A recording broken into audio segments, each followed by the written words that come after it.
Mayor of Krishnapur Municipality, Mr. Hemraj Oza sir, along with the chairperson and special guests to inaugurate this 16th annual function by lighting lamp and reciting the prayer.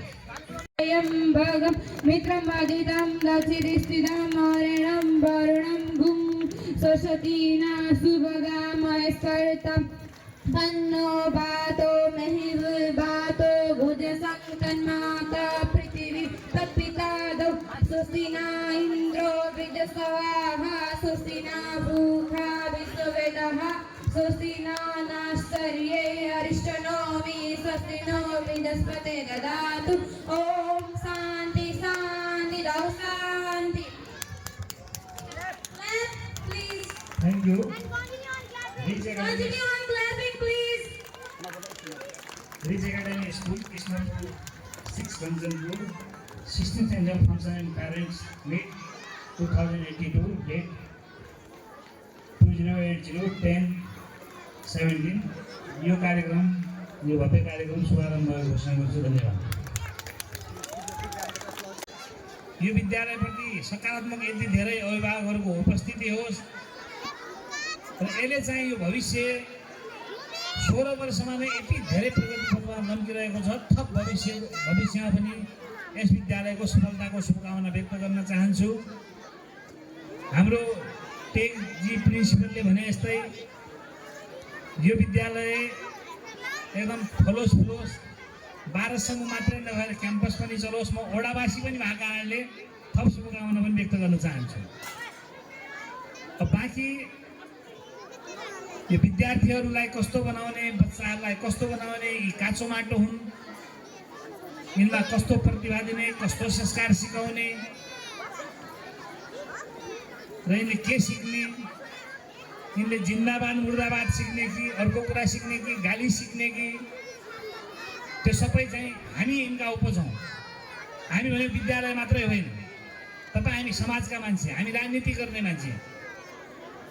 एउटा यो विद्यालयमा विद्यार्थी पठायौँ, अब सारा यो ठेकेदार विद्यालय हो भन्ने कुरा कुनै हालमा सोच्नुभयो भने हामी चाहिँ सोच्यौँ भने हामीले चाहिँ हामी के हुन्छ भन्दाखेरि त्यो कहीँ धोका भइराखेको हुन्छ।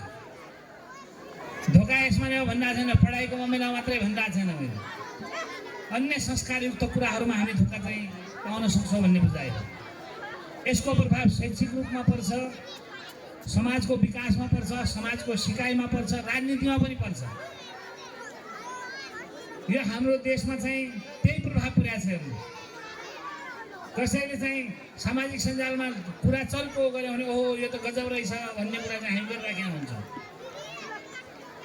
किनभने हामी त्यो संस्कारको उपजमा भएको छौँ। त्यसकारण मिहिन ढङ्गले, गहन ढङ्गले विद्यार्थी भाइ बहिनीहरूलाई, बाबु नानीहरूलाई हामीले सकारात्मक सोचका साथ गऱ्यौँ भने, उनीहरूलाई प्रतिष्ठित गऱ्यौँ भने, उहाँहरूलाई सिकायौँ भने यो पढाइका साथसाथै समग्र समाजको विकासमा उहाँहरूको योगदान हुन सक्छ। नकारात्मक सोचको उपज भनेको व्यक्ति अथवा समाजको के व्यक्तिगत प्राप्तिका लागि हुन्छ। सकारात्मक सोचको उपज भनेको समग्र समाजको विकासका लागि हुन्छ। मैले के पाएँ, मैले के पाएन, मेरो समूहले के पायो, मेरो समूहले के पाएन, मेरो गाउँले पाएन, हामीले पाएनौँ, हाम्रो समाजले पाएन भन्ने बित्तिकै त्यो नकारात्मक सोचको उपज हुन्छ। त्यसले कहीँ न कहीँ बिगाडिराखेको हुन्छ। त्यसकारण यस्ता प्रवृत्तिलाई हामीले छोड्नुपर्ने हुन्छ। यदि छोडेनौँ भने त्यो बच्चाहरूले सिक्छन्, जो आज हाम्रो देशले झेलिराखेको छ, त्यो हामी भोगाइमा छौँ। त्यसकारण यो सकारात्मक सोचका साथ हामीले समाजमा यसलाई व्यवस्थापन गर्न सक्यौँ, त्यही कुरा बच्चाहरूलाई पनि सिकाउन सक्यौँ र विद्यालयले पनि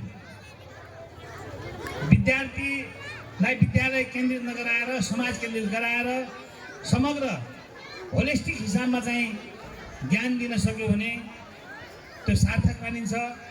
एउटा विद्यालय अर्को विद्यालयको प्रतिस्पर्धी विद्यार्थीलाई सिकाउने कुरा पनि कहीँ कतै भेटिराखेका हुन्छु, त्यो किनार राम्रो हुँदैन। त्यसकारण यो शिक्षाको दायरा, सिकाइको दायरा धेरै ठुलो हुनुपर्छ भन्ने कुरा पनि म विनम्रपूर्वक अनुरोध गर्न चाहन्छु। मैले अलि लामो समयसम्म बस्न खोजिरहेको सोचिरहेको थिएँ, किनभने आज अलिक फुर्सद हुन्छ कि भन्ने जस्तो पनि लागिरहेको थियो। एउटा कार्यक्रममा थप जानुपर्ने भएको कारणले मैले आयोजकहरूलाई अलि छिटो अनुरोध गरेँ र यत्रो हाम्रो चाहिँ दिदीबहिनी दाजुभाइहरू हुन्छ, त्यसमा पनि आमा दिदीबहिनीहरू ज्यादा हुनुहुन्छ। म यही ओडावासी पनि भएको कारणले अलिकति बसौँला, भेटघाट हुने। अन्य बेला चाहिँ बिहानैदेखि साँझसम्म दौडिराखेका हुन्छौँ, यता दौड्या हुन्छौँ, उता दौड्या हुन्छौँ।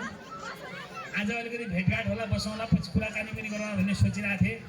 एउटा कार्यक्रम आइपऱ्यो, त्यहाँ जानुपर्ने भएको कारणले फेरि तपाईँहरूसँग कुनै कार्यक्रममा भेट होला, त्यहाँ चाहिँ भेटौँला, भला कुसारी गरौँला भन्दै यो विद्यालयले चाहिँ यो 16 वर्षमा प्रगति गरेको छ, उन्नति गरेको छ। विद्यालयका प्रोडक्टहरू पनि राम्रा छन् भन्ने कुरा पनि हामीले सुनेका छौँ र यो विद्यालयको भविष्यमा थप उत्तरोत्तर प्रगतिको शुभकामना साथ यो कार्यक्रमको पनि सफलताको शुभकामना व्यक्त गर्दै तपाईँहरू सबैलाई आयोजकलाई धन्यवाद।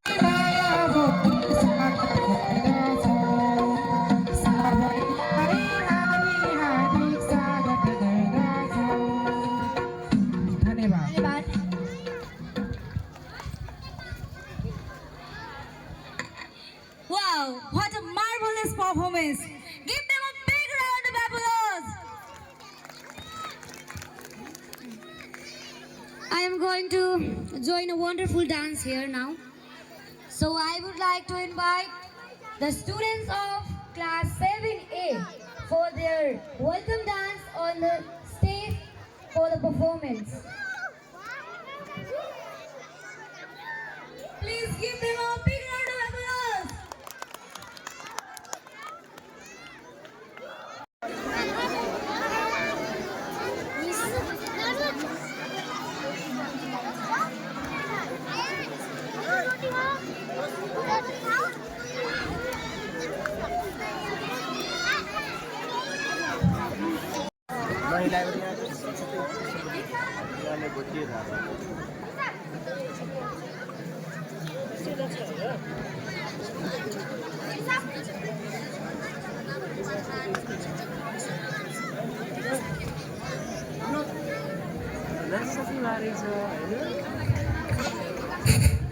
सम्पूर्णमा नमस्कार। मेरो नाम तिरिसा ओझा, म कक्षा 2 की विद्यार्थी।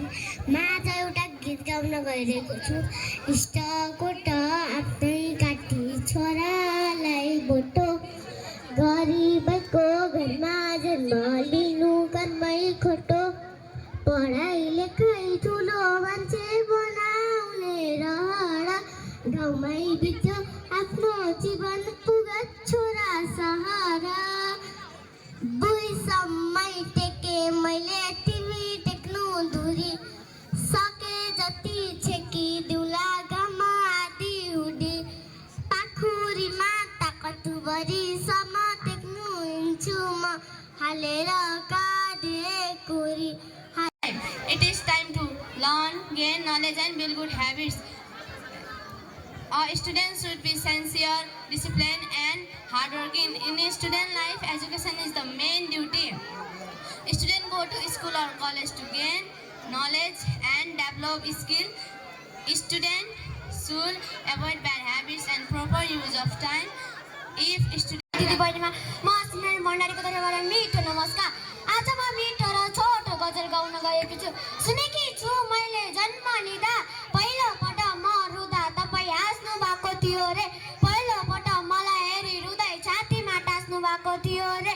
म ठुलो हुँदा मलाई हुर्काइ सम्झाउनु हुन्थ्यो, आमा कसरी चुका होला ऋण हजुरको, हजुरको सबै दुःखको दिन मेरो अनि मेरो सबै सुखको दिन हजुरको, मिल्ने भए आफ्नो बाँकीको जीवन हजुरको नाउँ गर्थे, भगवानसँग गएर